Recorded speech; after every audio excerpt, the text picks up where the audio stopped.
Magandang umaga po sa inyong lahat at narito na yung ating 5 a.m. update na sa ating binabantayang bagyo na si Bagyong Uwan na may international name na Fung Wong. At live po tayo ngayon mula rito sa Pag-asa Weather Forecasting Center. So as of 4 a.m., ang huling lokasyon na itong bagyong si Uwan ay huling namataan yung sentro ng mata ng Bagyong Uwan na sa 195 kilometers silangan sa lalawigan ng Virac sa Catanduanes. Kung makikita po ninyo, no, halos kitang-kita na yung mata ng bagyong si Uwan. Pinapakita nito na napakalakas po nitong bagyong ating minomonitor. At palapit na ito sa may bahagi ng Catanduanes. Hindi natin inaalis yung posibilidad na maaari itong mag-landfall. Kapag sinabi po nating landfall, yung sentro ng mata ng bagyo ay tatama sa kalupaan. Ang kanyang lakas ngayon nasa 175 kilometers per hour malapit sa gitna at pagbugso na nasa 215 kilometers per hour. So mahigit 10 kilometro na lamang po or mahigit 10 kilometers per hour na lamang ay maaari nang maabot ng Bagyong Uwan ang super typhoon category at nakikita natin na posible po itong mangyari ngayong umaga. Ang kanyang pagkilos ay medyo mabilis po, no? Pakanluran, hilagang kanluran sa bilis naman na 35 kilometers per hour. At makikita nyo, patuloy nyo pong makikita na malawak yung sakop ng Bagyong Uwan at maapektuhan nga niya ang malaking bahagi ng ating bansa, lalong-lalo na yung Luzon at Visayas. Base rin sa mga monitoring po natin sa iba't ibang istasyon ng Pag-asa, nakakaranas na po ng mga pag-ulan, lalo na itong bahagi ng Eastern Visayas at Bicol Region. Marami na po tayong itinaas na mga heavy rainfall warning sa mga nabanggit na rehiyon. Narito yung ating latest na track sa Bagyong Uwan at makikita po natin, at ito po sana yung gusto kong bigyang diin, 2 a.m. ay nandito po ito po yung kasalukuyang lokasyon ng Bagyong Uwan at makikita po nyo in 24 hours, dadaanan niya itong kalupaan ng Luzon. By tomorrow po ng madaling araw ay nasa West Philippine Sea na yung Bagyong Uwan. Ibig sabihin po nito, ito yung panahon na pinakamararanasan natin yung mga malalakas na ulan at malalakas na hangin na maaring magdulot ng mga pagbaha, mga pagguho ng lupa, partikular na dun sa mga mabababang lugar at sa mga lugar po na very steep slope. Nakikita po natin base sa track na posible pong lumapit, partikular na sa may bahagi ng Catanduanes, itong bagyong si Uwan. Kagaya nung binanggit ko kanina, posible itong tumama sa kalupaan ng Catanduanes. Hindi na po natin inaalis yung posibilidad na yun. At maaari po itong lumakas bilang isang super typhoon ngayong umaga. So either strong typhoon po siya o super typhoon. At makikita rin natin na mamayang gabi, inaasahan na po natin, natatama naman sa kalupaan, either Aurora po or sa may southern part ng Isabela, yung bagyo at babaybayin niya po itong northern or central Luzon bago tuluyang lumabas ng patungo po sa may West Philippine Sea bukas ng madaling araw. Inuulit ko po, no, pinakamararanasan yung malalakas na mga ulan at malalakas na hangin na dulot ng Bagyong Uwan simula po ngayong araw ng Linggo hanggang bukas, lalo na po bukas ng umaga ng Lunes. Posible naman itong lumabas ng Philippine Area of Responsibility araw po ng Martes. Posible po umaga ng Martes. Makikita po natin sa track, maaari siyang muling pumasok ng Philippine Area of Responsibility araw ng Huwebes, patungo po dito sa may bahagi ng Taiwan. Sa ngayon po, patuloy pa natin itong i-monitor at kung makaka-apekto pa ito sa ating bansa. So posible po siyang pumasok muli ng PAR ng Huwebes, pero by Friday ay muling lalabas. So maaari din siyang tumama sa may bahagi ng Taiwan bilang isang severe tropical storm category na bagyo. Sa ngayon nga po, nakataas ang signal number 4, particular na sa Polillo Islands, eastern and central portion ng Camarines Norte, eastern portion ng Camarines Sur, sa Catanduanes, eastern portion ng Albay. Signal number 3 naman ngayon sa may southern portion ng mainland Cagayan, Isabela, Quirino, Nueva Vizcaya, Kalinga, the southern portion ng Abra Mountain Province, Ifugao, Benguet, central and southern portions ng Ilocos Sur, La Union, Pangasinan, Zambales. Sa amin po dyan sa Bataan, Tarlac, Pampanga, Nueva Ecija, Bulacan, Aurora, at ang Metro Manila po ay nasa ilalim na ngayon ng signal number 3. Cavite, eastern portion ng Batangas, Laguna, Rizal, nalalabing bahagi ng Quezon, Camarines Norte, Camarines Sur, nalalabing bahagi ng Albay, Sorsogon, Ticao at Burias Islands, Northern Samar, northern portion of Eastern Samar at northern portion ng Samar.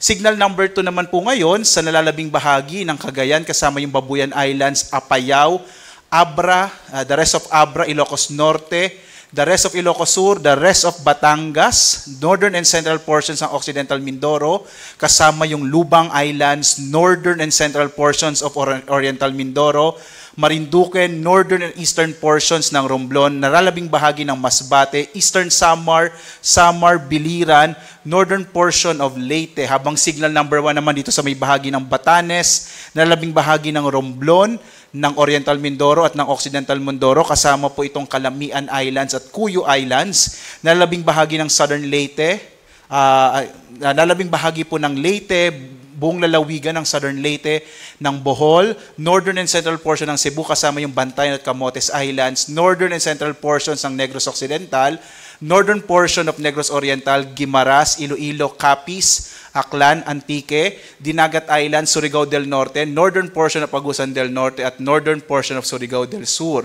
Kung kayo po ay nagtataka dahil hindi nyo pa nararanasan, lalo na sa mga lugar kung saan nakataas yung signal number 3 ng mga hangin, dahil po paparating pa lamang yung bagyo, kaya po posible po na ngayong araw ay simula na pong mararanasan yung mga malalakas na ulan at malalakas na hangin na dulot po ng bagyong si Juan. Kaya po muli po sa mga kababayan natin, lalong-lalo na kung saan nakataas yung signal number 3 at signal number 4, iba yung pag-iingat po at sana by this time po kung kayo po ay nasa mga delikadong lugar, nasa mga madaling bahain o mga lugar po na malapit sa karagatan, sa mga baybay dagat, nawa po kayo po ay nakapag-evacuate na, no?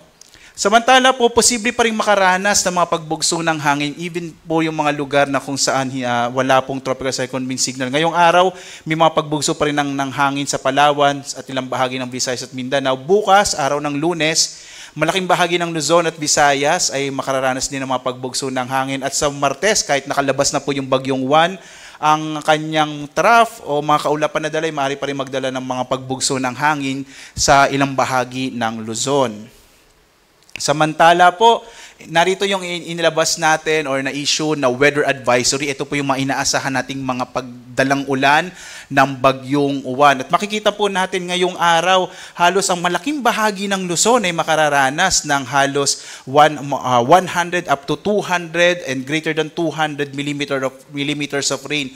Ang ibig sabihin po nito, yung mga lugar na madaling bahain, yung mabababang lugar, ay malaki yung posibilidad na makaranas po ng mga pagbaha, lalong-lalo na po yung mga malapit sa mga ilog, dahil nga po inaasahan natin na maraming ulan na dala itong bagyong Juan. Samantala po, no, inaasahan natin na bukas makararanas pa rin ng mga malalakas na mga pag-ulan mula po madaling araw hanggang buong umaga ng Lunes.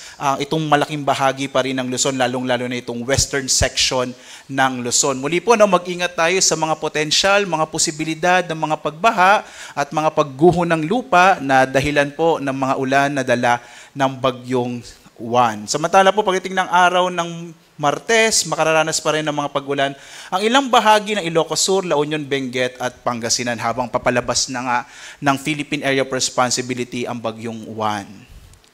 Narito naman po yung ating in-issue na storm surge warning. Ang ibig sabihin po ng storm surge, ito po yung daluyong o mga malalaking alon, partikular na sa mga baybay dagat na dulot po ng papalapit na bagyo. Makikita po natin may 3 metro ang taas ng alon, lalong-lalo na dito sa may silangang bahagi ng northern, central at southern Luzon. So yung Albay, Aurora, Cagayan, Camarines Norte, Camarines Sur, Catanduanes, Isabela, La Union, Pangasinan, Quezon at Sorsogon, ito pong mga nakapula ay makararanas po ng hanggang mahigit 3 metrong taas ng alon po sa baybay dagat. Habang ang nalalabing bahagi ng Cagayan, Camarines Sur, Ilocos Sur, Northern Samar, Pangasinan, Quezon at Zambales, makararanas naman ng 2.1 up to 3 meters na taas ng daluyong. Samantala po, sa iba pang bahagi ng Luzon, itong Bataan, Bulacan, Cagayan, Cavite, Eastern Samar, Ilocos Norte, Metro Manila, partikular na nga dyan sa may bahagi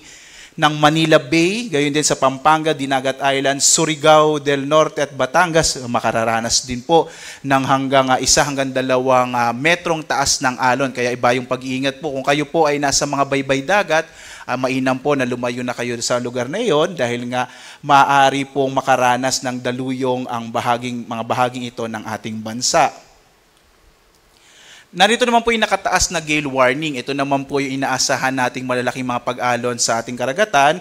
Kaya delikado na po maglayag yung mga sasakyang pandagat at mga maliliit na mga bangka dito po sa karagatan ng ating bansa, partikular na sa Batanes, Cagayan kasama yung Babuyan Islands, Isabela, Aurora, Quezon kasama yung Polillo Islands. Gayon din po yung Camarines Norte, Camarines Sur, Catanduanes, Albay, Sorsogon, Ilocos Norte, Ilocos Sur, La Union, Pangasinan, Zambales, Bataan, sa Metro Manila, Cavite, gayon din po sa Batangas, sa Lubang Islands, Marinduque, Masbate, Romblon, Northern Coast of Cebu, kasama yung Bantayan at Camotes Island sa Biliran, Leyte, gayon din sa Southern Leyte, Samar, Surigao del Sur, Northern Samar, Eastern Samar, Dinagat Island, Surigao del Norte kasama yung Siargao at Bocas Grande Island. So dahil po sa epekto ng bagyong uwan, magiging maalon yung karagatan, kaya iwasan mo na pong pumalaot dito sa mga nabanggit po na lugar. At magbibigay po tayo ulit ng update mamayang alas 8 ng umaga para po sa ating binabantayang bagyo na si Bagyong Uwan. Nais ko lang po ulit bigyan ng diin. Ngayong araw po hanggang bukas, lalo na po bukas ng umaga, mararanasan natin yung mga malalakas na hangin at malalakas na ulan na dala ng Bagyong Uwan. Lalong-lalo na po dito sa may northern at central Luzon, maging ilang bahagi po ng southern Luzon, dahil po dito po dadaan yung Bagyong Uwan starting ngayong araw ng linggo. Kaya mag-ingat po kayo mga kababayan dahil po malakas po itong bagyong mararanasan ng ating bansa.